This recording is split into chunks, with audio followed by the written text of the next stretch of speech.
रश्मिरथी द्वितीय सर्ग।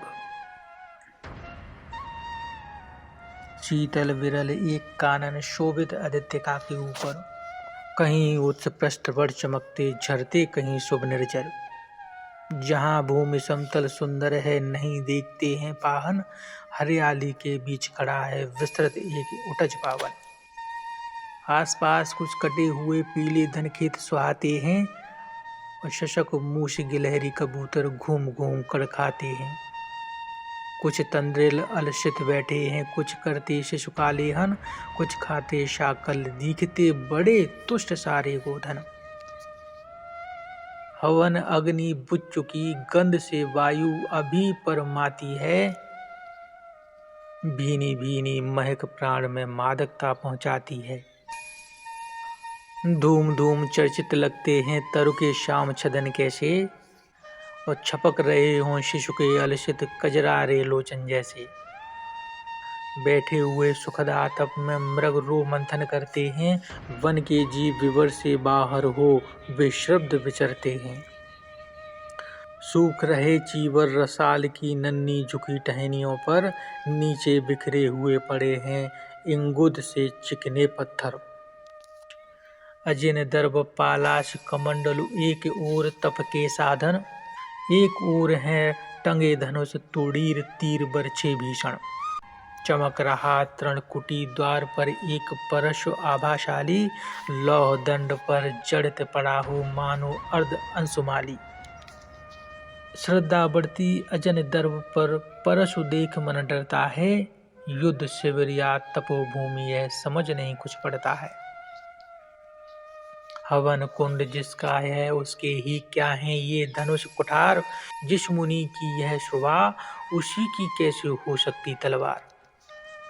आई है वीरता तपोवन में क्या पुण्य कमाने को, या संन्यास साधना में है दैहिक शक्ति जगाने को। मन ने तन का सिद्ध यंत्र अथवा शस्त्रों में पाया है, या कि वीर कोई योगी से युक्ति सीखने आया है। परशु और तप ये दोनों वीरों के ही होते श्रृंगार, क्लीव न तो तप ही करता है न तो उठा सकता तलवार। तप से मनुज दिव्य बनता है, षड विकार से लड़ता है, और तन की समर भूमि में लेकिन काम खड़ग ही करता है। किंतु कौन नर तपोनिष्ठ है यहाँ धनुष धरने वाला है, एक साथ यज्ञाग्नि और अश्व की पूजा करने वाला है। कहता है इतिहास जगत में हुआ एक ही नर ऐसा, रण में कुटिल काल सम क्रोधी तप में महासूर्य जैसा। मुख में वेद पीठ पर तरकस कर में कठिन कुठार विमल, साप और सर दोनों ही थे जिस महान ऋषि के संबल। यह कुटीर है उसी महामुनि परशुराम बलशाली का, भृगु के परम पुनीत वंशधर व्रती वीर प्रणपाली का। हाँ वही कर्ण की जांघों पर अपना मस्तक धरकर सोए हैं तरवर के नीचे आश्रम से किंचित हटकर। पत्तों से छन छन कर मीठी धूप माघ की आती है, पड़ती मुनि की थकी देह पर और थकान मिटाती है। कर्ण मुग्ध हो भक्ति भाव में मग्न हुआ सा जाता है, कभी जटा पर हाथ फेरता पीठ कभी सहलाता है।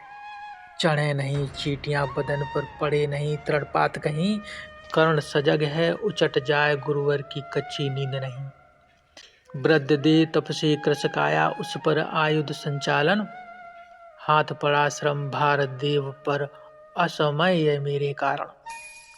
किंतु वृद्ध होने पर भी अंगों में है क्षमता कितनी, और रात दिन मुझ पर दिखलाते रहते ममता कितनी।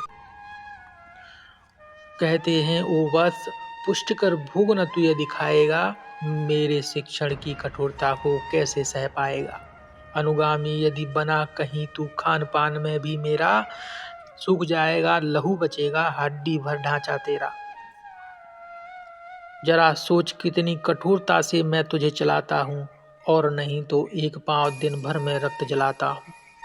इसकी पूर्ति कहाँ से होगी बना अगर तू सन्यासी, इस प्रकार तो चबा जाएगी तुझे भूख सत्यानाशी। पत्थर सी हो मांसपेशियां लोहे से भुजदंड भय, नस नस में हो लहर आग की तभी जवानी पाती जाए।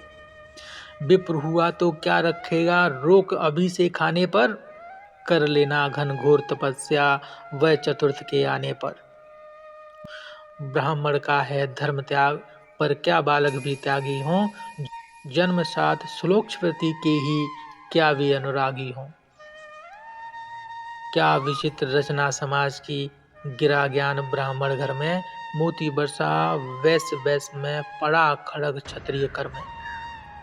खड़ग बड़ा उद्धत होता है, उद्धत होते हैं राजे, इसलिए तो सदा बनाते रहते वे रड़के बाजे। और करे ज्ञानी ब्राह्मण क्या, अस विहीन मन डरता है, राजा देता मान भूप का वह भी आदर करता है। सुनता कौन यहाँ ब्राह्मण की, करते सब अपने मन की, डुबो रही शोड़ित भूको भूपों की लिप्सा रड़ की। और रड़ भी किस लिए, नहीं जग के दुख दैन भगाने को, पर शोषक पथ भ्रांत मनुज को नहीं धर्म पर लाने को। रड़ केवल इसलिए कि राजे और सुखी हों मानी हों, और प्रजाएं मिले उन्हें वे और अधिक अभिमानी हों। रड़ केवल इसलिए कि वे कल्पित अभाव से छूट सकें, बढ़े राज्य की सीमा जिससे अधिक जनों को लूट सकें। रड़ केवल इसलिए कि सत्ता बढ़े नहीं पत्ता डोले, भूपों के विपरीत न कोई कहीं कभी कुछ भी बोले। ज्यों ज्यों मिलती विजय अहम नरपति का बढ़ता जाता है, और जोर से वह समाज के सिर पर चढ़ता जाता है। अब तो है यह दशा कि जो कुछ है वह राजा का बल है, ब्राह्मण खड़ा सामने की ओर लिए शंख गंगा जल है। कहाँ तेज ब्राह्मण में अविवेकी राजा को रोक सके, धरे को पथ पर जभी पांव वह तक्षण उसको टोक सके। और कहे भी तो ब्राह्मण की बात कौन सुन पाता है, यहाँ रोज राजा ब्राह्मण को अपमानित करवाता है। चलती नहीं यहाँ पंडित की, चलती नहीं तपस्वी की, जय पुकारती प्रजा राजा जय यशस्वी की। सिर था जो सारे समाज का वही अनादर पाता है, जो भी खिलता फूल भुजा के ऊपर चढ़ता जाता है। चारों ओर लोभ की ज्वाला, चारों ओर भूख की जय, पाप भार से दबी धसी जा रही धरा पल पल निश्चय। जब तक भोगी भूप प्रजाओं के नेता कहलाएंगे, ज्ञान त्याग तप नहीं श्रेष्ठता का जब तक पद पाएंगे। अशन वसन से हीन दीनता में जीवन धरने वाले, सहकर भी अपमान मनुष्यता की चिंता करने वाले। कवि गोविंद विज्ञान विशारद कलाकार पंडित ज्ञानी, कनक नहीं कल्पना ज्ञान उज्ज्वल चरित्र के अभिमानी। इन विभूतियों को जब तक संसार नहीं पहचानेगा, राजाओं से अधिक पूज्य जब तक इन्हें न वह मानेगा, तब तक पड़ी आग में धरती इसी तरह अकुलाएगी। चाहे जो भी करे दुखों की छूट नहीं वह पाएगी। थकी जीव समझाकर गहरी लगी ठेस अभिलाषा को, भूप समझाता नहीं और कुछ छोड़ खड़क की भाषा को। रोक टोक से नहीं सुनेगा नृप समाज अभिचारी, ग्रीवाहर निष्ठुर कुठार का यह मदान अधिकारी है। इसीलिए तो मैं कहता हूँ, अरे ज्ञानियों खड़ग धरो, हर न सका जिसको कोई भी भूखा वह तुम त्रास हरो। रोज कहाँ करते हैं गुरुवर, खड़ग महाभयकारी है, इसे उठाने का जग में हर एक नहीं अधिकारी है।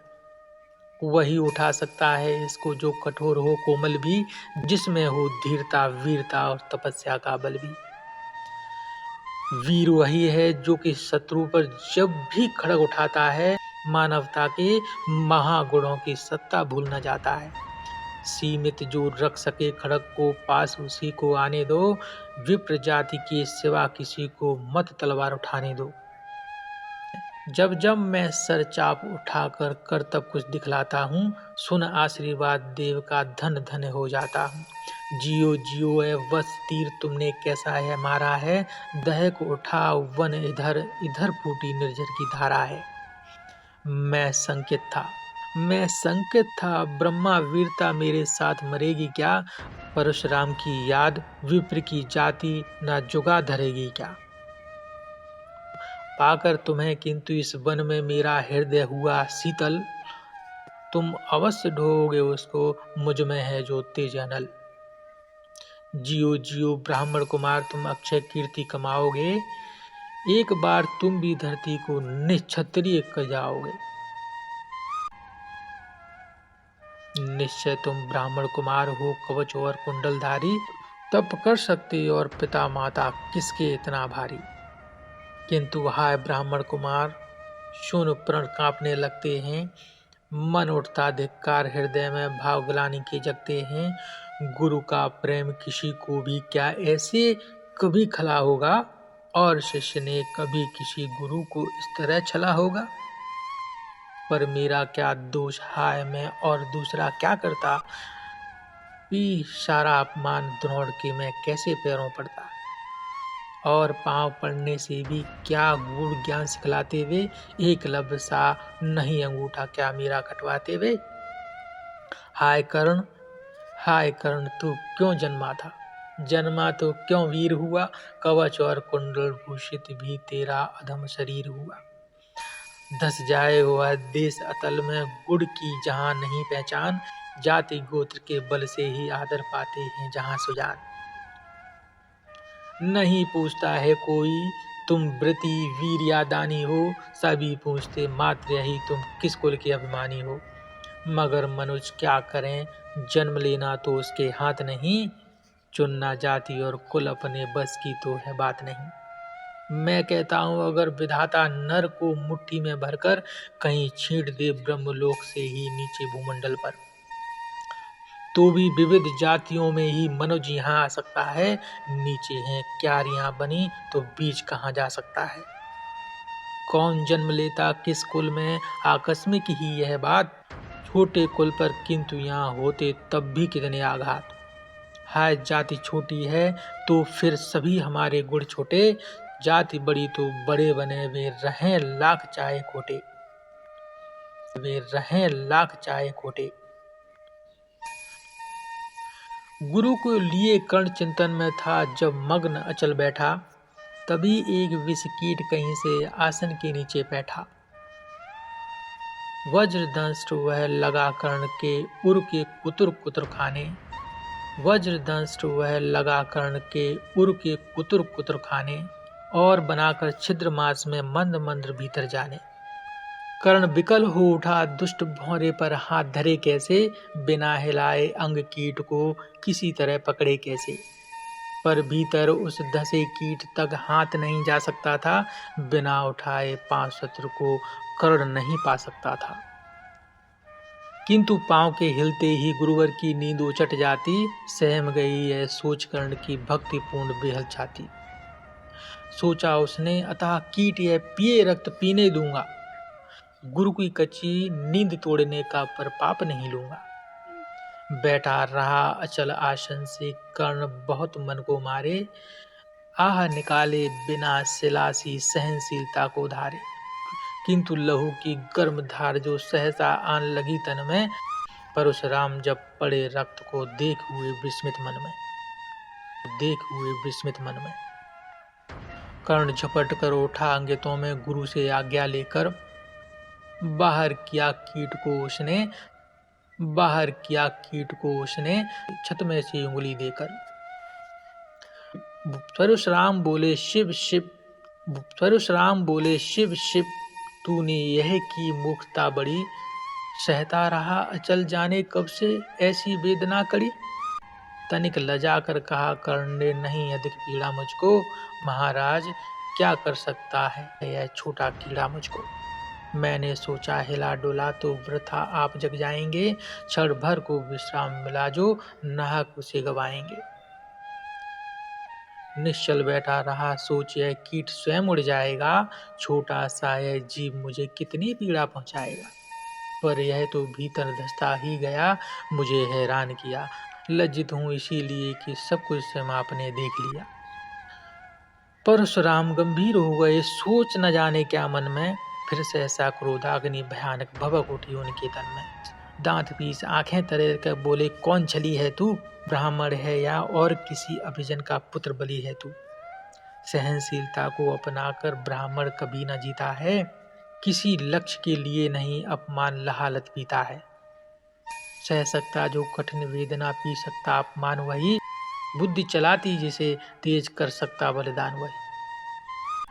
तेज पुंज ब्राह्मण तिल तिल कर जले नहीं यह हो सकता, किसी दशा में भी स्वभाव अपना वह कैसे खो सकता।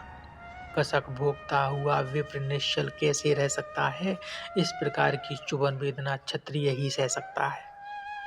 तू अवश्य क्षत्रिय है पापी, बता न तो फल पाएगा, परशुराम के कठिन शाप से अभी भस्म हो जाएगा। क्षमा क्षमा हे देव दया में गिरा कर्ण गुरु के पद पर, मुख्य विवर्ण हो गया, अंग कांपने लगे भय से थर थर। सूत पुत्र मैं शूद्र कर्ण हूँ, करुणा का विलासी हूँ, जो भी हूँ पर देव आपका अनुचर अंतेवासी हूँ। छली नहीं मैं हाय, किंतु छल का ही यह काम हुआ, आया था विद्या संचय को किंतु व्यर्थ बदनाम हुआ। बड़ा लोभ था बनु शिष्य में कार्तवीर के जेता का, तपोदीप्त सूरमा विश्व के नूतन धर्म प्रणेता का। पर शंका थी मुझे सत्य का अगर पता पा जाएंगे, महाराज मुझ सूत पुत्र को कुछ भी नहीं सिखाएंगे। बता सका मैं नहीं इसी से प्रभु जाति अपनी छोटी, करें देव विश्वास भावना और न थी कोई खोटी। पर इतने से भी लज्जा में हाय गड़ा सा जाता हूँ, मारे बिना हृदय में अपने आप मरा सा जाता हूँ। छल से पाना मान जगत में किलविस है, मल ही तो है, ऊंचा बना आपके आगे सचमुच यह छल ही तो है। पाता था सम्मान आज तक दानी व्रती बलि होकर, अब जाऊंगा कहाँ स्वयं गुरु के सामने छली होकर। करें भस्म ही मुझे देव सम्मुख है मस्तक नत मेरा, एक कसक रह गई नहीं पूरा जीवन का व्रत मेरा। गुरु की कृपा साप से जलकर अभी भस्म हो जाऊंगा, पर मदांध अर्जुन का मस्तक देव कहाँ मैं पाऊंगा। यह तृष्णा यह विजय कामना मुझे छोड़ क्या पाएगी, प्रभु अतृप्त वासना मरे पर भी मुझे भरमाएगी। दुर्योधन की हार देवता कैसे सहन करूंगा मैं, अभय देख अर्जुन को मरकर भी तो रोज मरूंगा मैं। परशुराम का शिष्य कर्ण पर जीवन दान न मांगेगा, बड़ी शांति के साथ चरण को पकड़ प्राण निज त्यागेगा। प्रस्तुत हूँ दें शाप किंतु अंतिम सुख तो यह पाने दें, इन्हीं पाद पद्मों के ऊपर मुझको प्राण गंवाने दें। लिपट गया गुरु के चरणों से विकल कर्ण इतना कहकर, दो कड़िकाएं गिरी अश्रु की गुरु की आंखों से बहकर। बोले हाय कर्ण तू ही प्रतिभट अर्जुन का नामी है, निश्चल सखार धात राष्ट्रों का विश्व विजय का कामी है। अब समझा किस लिए रात दिन तू वैसा श्रम करता था, मेरे शब्द शब्द को मन में क्यों शीपी सा धरता था। देखें अगणित शिष्य द्रोण को भी कर्तव्य को सिखलाया, पर तुझसा जिज्ञासु आज तक कभी नहीं मैंने पाया। तूने जीत लिया था मुझको निज पवित्रता के बल से, क्या था पता लूटने आया है कोई मुझको छल से। किसी और पर नहीं किया वैसा स्नेह मैं करता था, सोने पर भी धनुर्वेद का ज्ञान कान में भरता था। नहीं किया कार्पण्य दिया जो कुछ था मेरे पास रतन, तुझ में निज को सौंप शांत हो अभी अभी प्रमुदित था मन। पापी बोल अभी भी मुख से तू न सूत रथ चालक है, परशुराम का शिष्य विक्रमी विप्र वंश का बालक है। सूत वंश में मिला सूरसा कैसे तेज प्रबल तुझको, किसने लाकर दिए कहाँ से कवच और कुंडल तुझको। सूत सा रखा जिसे उसको कैसे कठोर हो मारूं मैं, जलते हुए क्रोध की ज्वाला लेकिन कहाँ उतारूं मैं। पद पर बोला कर्ण दिया था जिसको आंखों का पानी, करना होगा ग्रहण उसी को अनल आज हे गुरु ज्ञानी। बरसाइए अनल आंखों से सिर पर उसे संभालूंगा, दंड भोग जलकर मुनि सत्तम छल का पाप छुड़ा लूंगा। परशुराम ने कहा, कर्ण तू वेद नहीं मुझको ऐसे, तुझे पता क्या सता रहा है मुझको असमंजस कैसे। पर तूने छल किया, दंड उसका अवश्य ही पाएगा। परशुराम का क्रोध भयानक, निष्फल कभी न जाएगा। मान लिया था पुत्र, इसी से प्राणदान तो देता हूँ, पर अपनी विद्या का अंतिम चरम तेज हर लेता हूँ। सिखलाया ब्रह्मास्त्र तुझे जो, काम नहीं वह आएगा। है यह मेरा शाप, समय पर उसे भूल तू जाएगा।